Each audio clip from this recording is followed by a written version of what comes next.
What's happening, boys? Welcome back to the channel and welcome to your Raw review. And I'm going to be honest, this episode of Raw was so underwhelming after Backlash, but let's get into it. The night off with Roman arriving and he is fuming. He wants Jacob Fatu fired and Adam Pearce is on the same page. And Roman's actually like, you know what? I want to do it myself. He needs to acknowledge me first. And then if he doesn't acknowledge me, fire him. And then he's like, where's my title? And this guy called Lord Mike, he must be pretty famous. Lord Mike, Jesus, what are you doing in WWE? But anyways, he comes in, he gives Roman his title and Roman storms off. I found that bit a little bit funny. And then we had a Vision promo and it was basically Paul Heyman just saying they're completely done with Seth Rollins and they're moving on. The one thing I wanted to hear out of this promo was actually Braun Breaker have something to say. He didn't have the mic whatsoever in this promo, which I was a little bit disappointed about. Instead it goes to Austin Theory and he's calling out the Street Profits and he says the same line that he tweeted out the other day. He went, Montez, you're only back because your baby mum is not able to make money. And I'm like, God, he's just recycled line. It would have been funny if he didn't tweet it out the other day. And then the Street Profits come out. Keep it simple, they're pretty much like, we're here for the gold. I'm back to work for the gold. And I'm like, yeah, I don't mind that. The Street Profits taking the Raw Tag Team titles. And Logan Paul had a couple digs at them after this. And I honestly, Logan Paul is so good on the mic. He's like so underrated. It's really crazy. But anyways, Logan Paul's like, I'm on fire, and then Joe Hendry comes back with this song.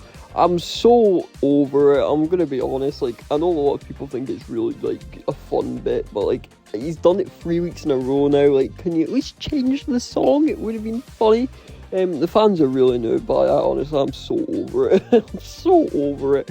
But at least to the 6-man tag match. And the match was alright, I guess. There was some cool stuff that happened in it. Braun Breaker done a military press and Logan Paul doing an uppercut, which was a pretty cool spot. Montez Ford was absolutely insane as usual and he was just popping off, and I really like that he done these flips to the outside. He done it so clean, he lands on his feet every time. It's very... And Dawkins got absolutely rocked by Austin Theory with what looked like a real punch. He was like staggering like real life. It was Dawkins outside the ring and he points to Braun Breaker and Braun Breaker's like, I've got this, I'm going to hit him with that run round spear, and he's intercepted by a diving Seth Rollins. He absolutely wipes him out. The referee doesn't see. Theory is completely distracted by this. Angelo Dawkins rolls him up for the 1-2-3 and the Street Profits have just pinned the Vision and the tag team champions at that.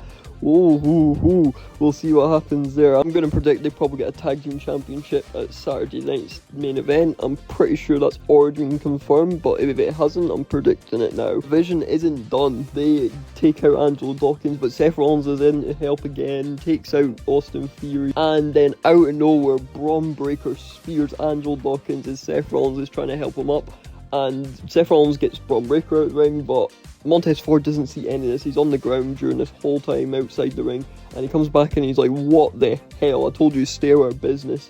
And he pushes Rollins away and they're just not wanting to accept his help. And then we had a backstage segment between Dominic Mysterio and OG Americano, and this one led to a AAA Mega Championship match on Monday Night Raw. How insane is that? The basic premise of this one was that OG Americano was talking to Adam Pearce about something or other. Dominic interrupted him, called him not a real luchador, and Mysterio was like, I've got better things to do, you gotta move. And then Adam Pearce was like, yo, you are now defending the AAA Mega Championship against OG Americano. And I'm like, what? And then we have a Penta segment where he starts off by saying that he is a fighting champion and he will fight anyone, and then Ethan Page comes out and he's like, it's time for me to come take that championship. Penta's like, I'm ready for a fight then, let's fight right now. And Ethan Page's like, no, we're not fighting in Knoxville, Tennessee, it does not deserve this match. And quite frankly, he wasn't wrong. That crowd was absolute butt cheeks ass tonight.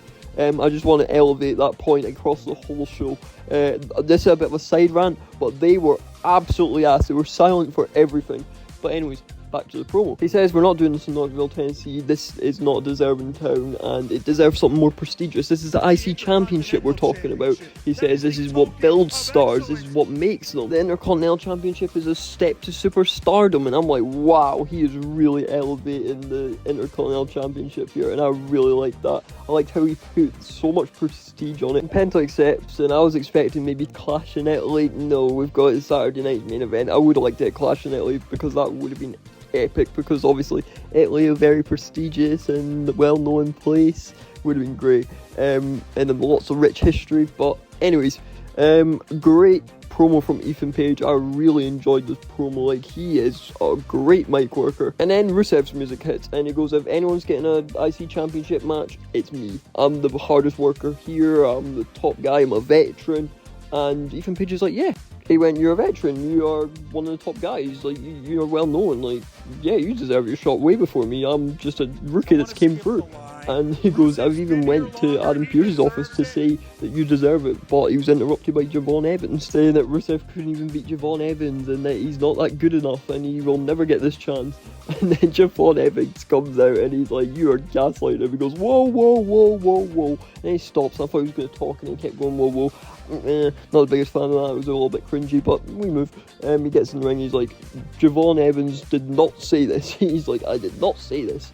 This is not coming from my mouth, you know this, Ethan. He's like, you said this. And I'm like, Ethan Page is like, no, he was just stirring the pot. It was quite funny. But at least a brawl where Ethan Page pushes Javon Evans into Rusev, and inadvertently it's like that Javon Evans has just tried to attack Rusev, but he didn't. This leads to a brawl between Javon Evans and Penta, and Rusev and Ethan Page, and Javon Evans and Penta stand tall, and then they hit the dance, and Adam Pearce is like, whoa, time for a match. Rusev, you want to fight? Javon Evans, you want to fight? Get in the ring and have a match. And the match was alright. Javon Evans started really quick out of the blocks, like Rusev didn't even get in the ring type quick out of the blocks.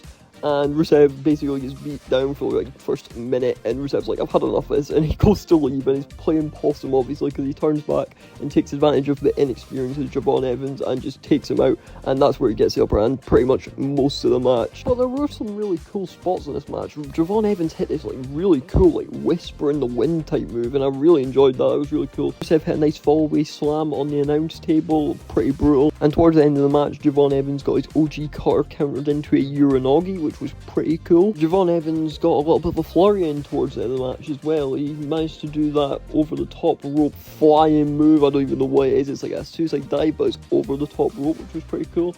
And then it led to an OG car 1, 2, 3. Javon Evans picked up a win, and quite frankly, it's a pretty big win against a veteran like Rusev, because the whole narrative of this match was that Javon is just a kid and Rusev is the veteran, which, so yeah, not a bad match at all. A promo from Brie Bella and Paige, who was tag team champions, and honestly, this promo was double cheeked ass. It was basically just calling out everyone who is wanting their tag team championships, and the Judgment Day comes out and they're like, we are going to come for your championships. But I mean, I guess the Judgment Day promo was decent. Roxanne Perez said she used to look up to Brie Bella, and now she says that like she's so mad that she set her ceiling so low, which I mean I guess was kind of funny. Kyle chipped in and she was like, you might as well just hand over the titles now, Paige, because we're gonna have another scandal the time you've handed these titles over. And I'm like, oh my god, that was deep. I'm like, that was quite funny though.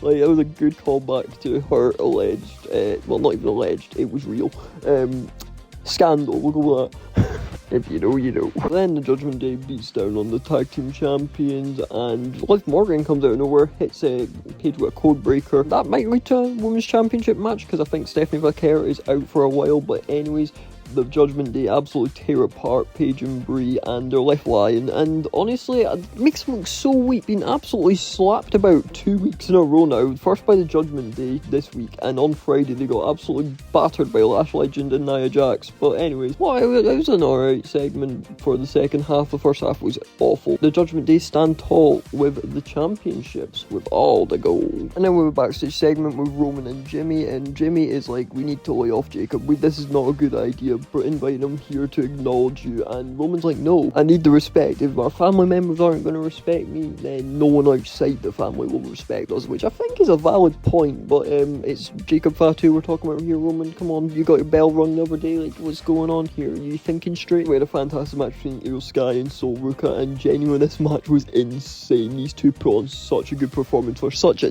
dead crowd. No one reacted. The match kicked off with some really good chain wrestling, which was into counters like handsprings, backflips. Oh, it was crazy. Sol Ruka hit this insane handstand backspring Hurricane Rana. It was insane. And then Io Sky had her number when she tried it again. She went for it, and Io Sky kicked her out of the handstand. She landed on her neck. It looked mental. Then Sol Ruka proceeds to surf Io Sky, and honestly, that was so funny. She actually like surfed her like she was a surfboard. Honestly, it was a good little 2-second segment, like it genuinely made me laugh. And then the match went to the outside of the ring where Io Sky hit an apron hurricane rana to the outside, which was insane. And then Sol Ruka one-upped her with this corkscrew like middle rope ringboard. It was insane. They go back into the ring and I noticed that Io Sky's testing her knee out a little bit, like she's playing with it and she's like feeling something. And she done that for the rest of the match. I noticed that the whole way the rest of the match, that knee was definitely bothering her. So I hope that's nothing major. And then Io hits this unbelievable Spanish fly from the top rope to Sol Ruka. And I assume her knee might be alright. She might just be working it because obviously she had a match at Backlash and she's trying to sell the injury. And then Sol Ruka hits Io with this like pop-up blue thunder bomb, which was crazy. I don't know if she meant to, but it was really cool in the moment. And Sol Ruka done something epic like during this match. I don't think I've ever seen this before. Sol Ruka went to the top rope and cartwheeled over the top rope into a DDT. It was fucking insane. I've never seen anything like it, I don't think. But honestly, that was such a sick spot. But towards the end of the match, Io goes for the over the moonsault, and it's countered by Sol Ruka, gets her feet up, and she kicks Io in the back of the neck with that, like, I don't even know what type of move it is. It was pretty cool, but it was in the corner. And then Sol goes for the Soul Snatcher, completely misses, but I thought it was a botch, but it turned out it was a really good counter by Io Sky into a roll-up, 1, 2, 3, and the match is done. And there was huge respect between both women after the match, an absolutely crazy match, and genuinely such a good one. Then we had the Obafemi Open Challenge, and Adam Pearce comes out immediately, and he's like, no one's coming out for your challenge, it's been cancelled. So Obafemi runs up the ramp essentially, and he goes looking for the first person in the backstage area. Fortunately for Humberto Carrillo and Angel Garza, they were the first ones to be located by Obafemi. So he basically kidnaps them, he picks him up, puts him on his shoulders, and drags him to the ring by his hair. And I'm like, oh no. So he basically just murders them with that running uppercut into this post, then hits him with that flying uppercut, and then shot puts Angel Garza into Humberto, like right over him. Pretty crazy athleticism. And then Humberto gets falls from grace, and that is 1, 2, 3, open challenge. Done. I actually enjoyed the segment, I can't lie. It was quite funny because I wasn't expecting the open challenge to be cancelled. I mean, it was against a jobber, but like, it added a fun twist that he said the open challenge was cancelled, because who realistically would answer Obafemi's open challenge after seeing what he'd done to Otis last week? And then it was time for the AAA Mega Championship match between Dominic Mysterio and OG Americano, but before the match had even started, Dominic Mysterio's about to make his entrance with JD McDonough, and Finn Balor comes out of nowhere, rams him against a briefcase of whatever it was, and tosses him, absolutely annihilates JD McDonough, and then says good luck to Dom on his match because he's got no backup now. So Dom goes out, and the match is pretty decent actually, and there was some cool spots in this match. There was an actual really crazy one that I was not expecting. I thought it was a botch originally, where El Grande Americano had Dominic Mysterio on the apron, Dominic Mysterio falls down and basically like leapfrogs El Grande and launches him into the ring post. It was unbelievable. I was like, whoa, he went absolutely flying. I was like, Jesus, was that meant to happen? A very clean moonsault from OG Americano onto Dominic Mysterio. And then there were some other nice sequences where Dominic Mysterio done a nice top rope arm drag on Americano into a Insinoko driver, if I'm right. But that was pretty crazy. But then the match gets interfered by Tall El Grande, and then the Creeds get involved and they clear off Americano's goons essentially, and Tall El Grande is basically in the pole position to get his mask ripped off by OG Americano, and OG goes to get the mask off, but that means he's in the prime position to get 619, which he does. And Dom then fraud splashes on 1, 2, 3, and he retains the AAA Mega Championship. Honestly, a really solid match that never should have been on Raw because the crowd was absolutely dead. And then we're on to the main event where Roman Reigns comes out for the acknowledgement ceremony of Jacob Fatu, and he's here as well, and Jay's like trying to convince him, don't go to the ring, don't go to the ring, you're gonna mess up here, man, this is not what we want, this is just gonna cause problems. But Jacob's having none of it, and he punches Jay, and he takes him out, and he goes to the ring, and then Jimmy comes out, and he's like, hey, we don't want to do this, man, this is not what we need to do. He takes Jimmy out, rams across the barricade, and then it's all out war between Roman and Jacob, just no words, just straight up brawl. And this brawl leads to the outside where Jacob goes for a suicide dive, and Roman counters with a heavy Superman punch, rocking Jacob. And Roman's done with Jacob at this point. He's absolutely pissed, and he goes under the ring and he picks up a chair and he's like, I'm gonna beat the acknowledgement out of you. If you're not gonna acknowledge me by yourself, I'm gonna beat it out of you. Repeatedly stiff chair shots Jacob, like these looked absolutely absolutely brutal. Like, these were hard-hitting shots. And then Roman goes for a spear, and it's intercepted by a Tongan death grip by Jake. That takes us back to the outside where Roman rolls out, and Jacob Fatu's suicide dives him into the barricade, and then locks that Tongan death grip back in. Roman gets out of it, big Superman punch, but Jacob's ready, catches him back into that Tongan death grip, it wears him out, and basically repeat the Backlash spot where he just unloads on the table and puts Roman through a table with the powerbomb. I don't know about that, it felt very recycled, like literally that whole bit of the segment, it just felt exactly like what happened at Backlash, so I'm not sure if I'm the biggest fan of that. I would like something a little bit different, maybe a Samoan drop through the table, something different. Then proceeds to Tongan death grip Roman to death once again, and then goes and stands tall with the championship. And I just want to say, I think the novelty of the Tongan death grip is getting a bit worn out here, man. He's using it way too much. I think this is where he's going to be killed, because like the Tongan death grip doesn't seem as deadly now because he's using it every 2 minutes.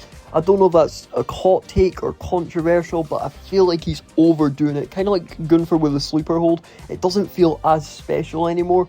Like, I think he's just spamming it essentially, but I don't know. We'll see where it goes, because Jacob stands tall with the championship, and then he leaves, he let the championship. That, I think, has been on CM Punk's bare butt boy. Like, what is going on there? Like, it was a bit weird. But he goes to leave, and he's like, you had to beat the acknowledgement out of me. You can't beat the acknowledgement out of me. I'll never acknowledge you. And then he spins back and hits same crazy like maneuver where he just jump into Roman and the Usos through this barricade. Like, he launched himself almost like a cannonball. It was unreal. But that was a good way to end the night, because then it just kind of ends the episode there, and Jacob stands tall as an absolutely uncontrollable force of nature. But yeah, interesting episode. That is it for my Raw review. Hopefully you enjoyed. Some of it was really interesting, and some of it was just completely mid-par in this show. I felt very underwhelmed, which was kind of disappointing, because how good Backlash really was. But yeah, like, subscribe, do all that good stuff, and I'll see you in the next one. In a mood.